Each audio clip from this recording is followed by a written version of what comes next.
You know, if there was a movie to pull this down from off the wall, actually not really off the wall, but from behind my desk, probably is this one. Feels apropos. Hi there, folks. Welcome to Spectrum Pulse. We talk about music, movies, art, and culture. And here's something we haven't done in a long time, an unscripted movie review of The Northman. So I'm a little bit surprised that people want me to review this film specifically, because I honestly don't think there's a ton to say about it. Because there's been a bit of a trend that's been popping up, specifically in the art house the past couple of years, where it comes to what I'll call psychedelic historical fiction, where drawing upon myths and legends of the past, you're gonna get, well, a pretty straightforward narrative, but it becomes very much apparent that the narrative isn't really the full point and the whole purpose of the film. A lot of it's actually focusing a lot more on the stylism, some of the weird imagery that you might be able to integrate alongside the film.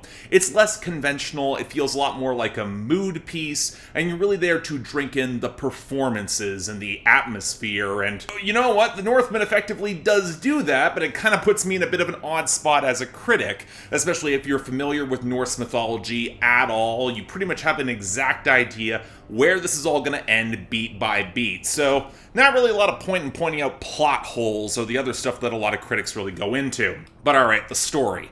This is basically a retelling of the myth of Amleth, which, okay, if you're familiar with Hamlet at all, it really is a pretty straightforward beat-by-beat recreation, except in the time of Vikings, and it's considerably nastier, brutish, and really quite a bit more graphic than you would expect. Now, that's otherwise fine when you basically understand going in that this is not going to be subversive, this is not really going to be telling a lot of things in the text that's going to throw you off your game or really show a massive twist. Pretty much you can call every single twist that happens, especially if you're familiar with Hamlet, then well, you're really just there to be along for the ride. And to be fair, The Northman is one hell of a ride. The one thing I want to start off by highlighting is that the cast is uniformly really damn strong. Alexander Skarsgård, in particular, as the titular Amleth, he is really a potent presence and has to do a lot of subtle heavy lifting.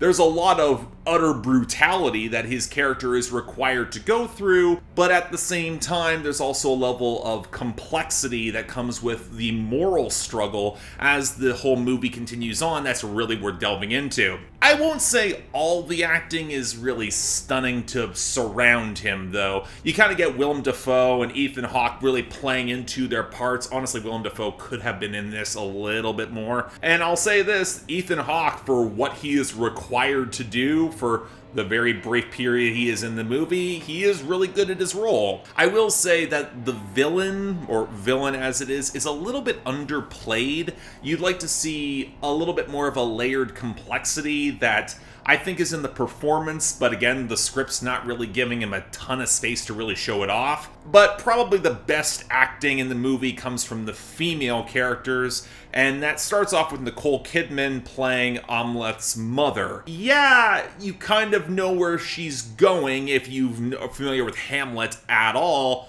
but she really just owns the screen whenever she's on stage, and considering how often you're expected to see the beats of this play through, even if you know where it's going, she puts on one hell of a performance. Although, I gotta be honest, I kind of was drawn a little bit more to Anya Taylor-Joy, stepping up as the, I guess, nominal love interest of this whole story. In what could have been a pretty thankless Ophelia role, she absolutely is not. She's got a level of intensity and presence that I pretty much liked in everything she's ever been in, and that's no question here as well. Beyond that, I also think, again, this is the sort of movie that's set in the Viking times and plays very much into the blood, the violence, the brutality that would have come out of that era. This is a grimy, dirt-stained, muck-filled movie that kind of gets away with actually setting large chunks of it in Iceland, which is utterly gorgeous, but use a lot of those widespread tableaus to create loneliness, isolation, desolation, and then to a very certain hellish extent that comes near the very end of the film. I'll also highlight that the psychedelic elements It's more clear that they were designed to highlight very specific religious experiences that partially could be considered real, or on some level that they at least believe it enough, the characters, that it could be real, but it's also balanced out alongside a certain element of, yeah, back in that particular era, with everyone being on some form of drugs and there being flagrant sickness and delirium, it wouldn't be surprised if everyone was just kind of a little bit mad. And you have to actually drink in that sort of quasi-fantastic atmosphere. And I'll say this, the film, in terms of a lot of its visuals and most striking tableaus, can pull it off. I honestly kind of wish that it dwelt on it a little bit more, but that's kind of the balancing act that you get. You get the psychedelic elements that are kind of there, also toned down a little bit, or kind of on the nose if you're familiar with a lot of the symbology that comes in Norse mythology. But on the flip side, a lot of people are going to be there for the brutality, and there's actually a little bit less of it than you might expect. I will say that. Now, it gets bloody and nasty and pretty damn graphic at specific points, but not all the way there. Like, I've seen films go further with this territory. There's a level of restraint in certain parts of this movie that I do credit it, but also seems to be implying a level of complexity that I wouldn't say is all the way there or supported by the narrative or even some of the themes. And you know what, when it comes to a movie like this, we kind of have to talk about themes, because a lot of this, and indeed one of the things that have been brought up with a lot of these psychedelic historical stories, is that they're more mood pieces. They're dwelling on themes and ideas. In this specific case, dwelling on the ideas of revenge and the cost of it, especially placed alongside blood debts and bloodlines that you're trying to maintain. Well, I will say that I think there's a level of moral ambiguity that's introduced in the second act. I do appreciate the idea that you have to step away from the barbarism and the brutality that comes with revenge and ultimately begin to see a certain level of more layered humanity. The film's still so single-mindedly focused on a very specific endgame that even when it gets to the point where you would expect them to have a pivot away from that, they eventually still wind up in the parts that are just as brutal as you might otherwise expect, even if it's nominally a victory, because, hey, if they die, they go to Valhalla on the back of a Valkyrie. Now, I will also highlight this.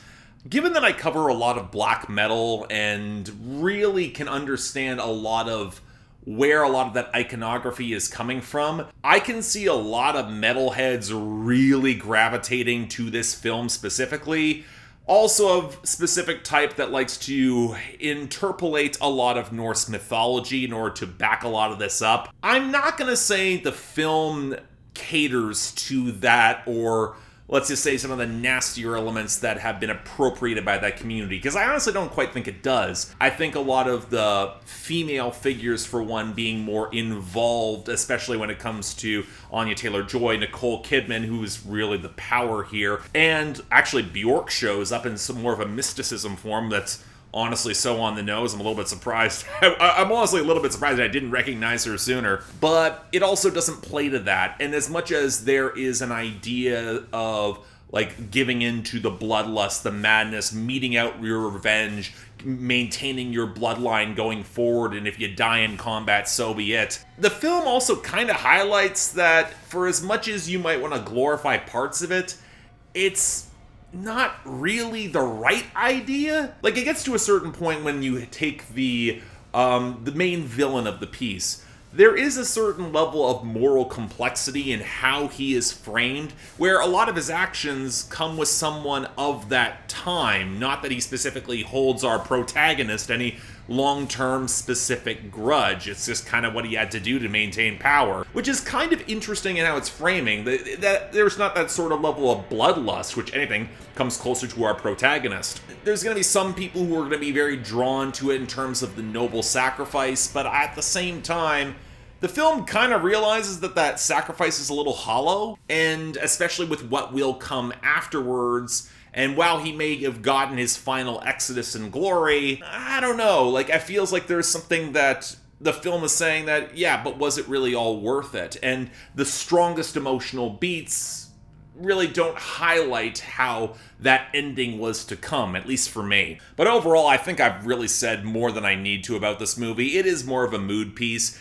I don't think it's better than The Green Knight by any regards, because I think The Green Knight just had a little bit more going on. This is a solid film. I think it's going to be there more for the iconography, the music, most of the acting I think is pretty solid. But outside of that, it feels a little thematically on the nose. It feels a little plot-wise very on the nose. It feels like you could have done more with the imagery, the iconography, the setting that you had than just going on a very straightforward retelling. It was certainly a good romp, but it's also extremely self-serious. It's not a movie that is really going to wow you in terms of dialogue or even a lot of the framing. Some of the direction can be mostly creative, but it's not going to blow your mind. Overall, I think it's good, and I think it's worth seeing, especially if you like this sort of extremely nasty and brutal but quasi-psychedelic and weird movie. But I've seen this done a little better.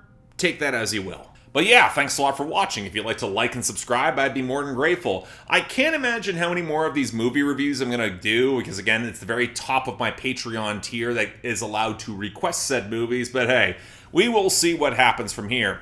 Beyond that, anything else I might be able to do to improve my presentation, I'm all ears. If you guys want to get involved in my scheduling process, because again, I got to this a little bit too late, link to my Patreon is right over there. Don't feel obligated, tough times, but hey, options available. Till then, I'm Mark, you're watching Spectrum Pulse, and I'll see you next time.